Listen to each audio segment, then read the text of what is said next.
We have next speaker, David Alexander, Mr. David Alexander. He's the Director of Aerospace Standards, SAE International. David couldn't join in person today to deliver his message, but we have a video bite. Before asking SAE office to play the video bite, let me just quickly introduce. So David Alexander has been with SAE International and its affiliates for over 17 years. In the current role, Alexander is responsible globally for the strategy and operations of SAE Aerospace and systems management standards. That includes standardization in the diverse areas like artificial intelligence, electric aircraft, additive manufacturing, human factors, and quality. That SAE office, Vijay, are you ready to play the video? Yes, sir. We'll play the video. Go ahead.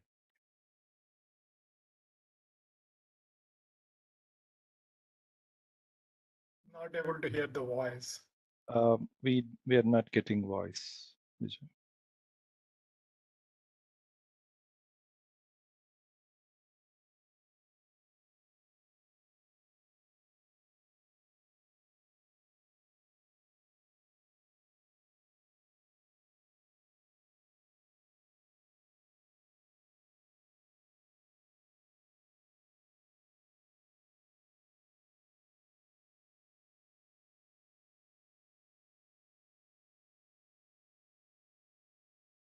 Hello to my friends at SAE India. I'm sorry that I can't join you at the time, but I'm very grateful for the opportunity to provide some scene setting from the SAE Aerospace Standards program for your event. So, what is SAE? As many of you know, SAE is many things. One of the great things about SAE is that it's a place to meet, to connect, to learn, to network, to influence, and together for the industry and the wider stakeholder community to advance. And we do this through standards. We have over 11,000 participants across 180 different technical committees who maintain over 7,800 active documents. That's standards, recommended practices, information reports, and material specifications. And because the industry is very dynamic, and particularly at the moment through new technologies and new regulatory approaches, we've had 25 new committees and steering groups just since 2017. And at any given time, we have around 1,300 works in progress, new standards and updates to existing documents. And while we are very future facing, I also want to provide some context through a history lesson. As you know, SAE is a historic society founded in 1905, our first standard in the ground vehicle area in 1912. But today we have almost 10,000 active standards. Now these have traditionally been very specialized for the application, for the aircraft, for the car, for the bus, for the tractor, etc. We've had common procedures, but hitherto parallel communities. However, now is the time for us to work more closely together across the industries. And so in 2022, we've really focused on those cross-sector activities. So we've developed a framework and a tracking tool that we have in use to track this collaboration. And we looked at defining progress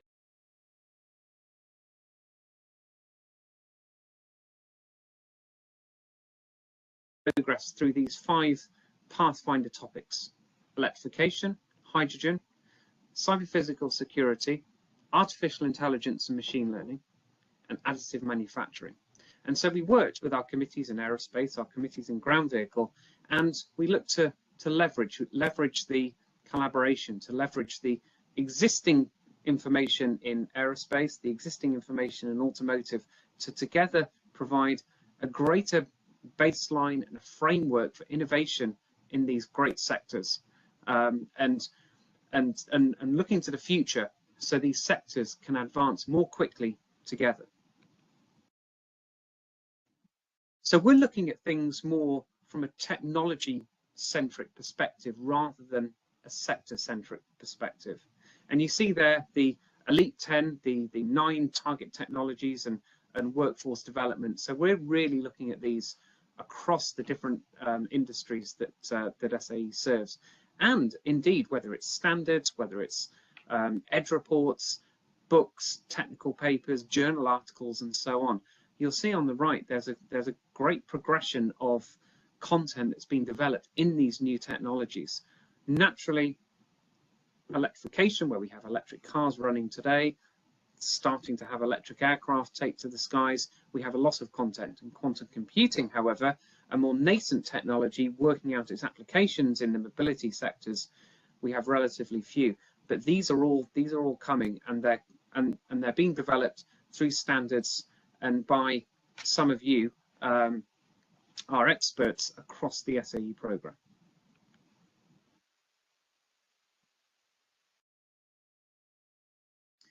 And I mentioned that because we do have significant participation from India working on the SAE Aerospace Standards program. So we have 72 individual participants from India on 28 SAE committees, and that's voting members and liaisons, not counting the mailing list members. So because some people work on many committees, the total for this is 128. And those 7 voting members are in the G31 Electronic Transactions for Aerospace Committee, our HM1 IVHM Committee, which, as you know, has met previously in Bangalore, and the AMS Multi-Metals Committees. And there are 119 liaison members. We would like to grow this, and we want to work with you to increase the participation across the SAE committees where there's technical topics, where there's interest and expertise in India, which we know that there is. And here are some organisations who are involved in the SAE technical committees from India. I won't read these down, but you'll have these slides to look at them. And again, we want your help in growing this list.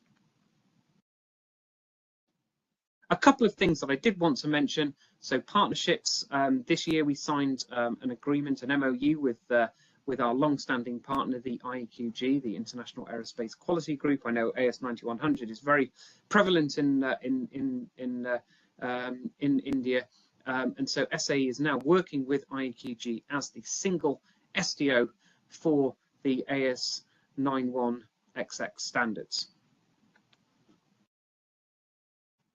Furthermore, and I know new technologies are of great interest to you, when we look at the urban air mobility, the advanced air mobility arena, we have a lot of different technical committees who are working in different aspects of these. In some cases, developing brand new standards, in some cases, adapting standards for new models, new technologies, new uses. And these are in charging, they're in electric actuation, they're looking at artificial intelligence and machine learning, autonomy, energy storage, the noise effects, de-icing, and so on. So there's a lot of work going across in our existing committees on these new technologies.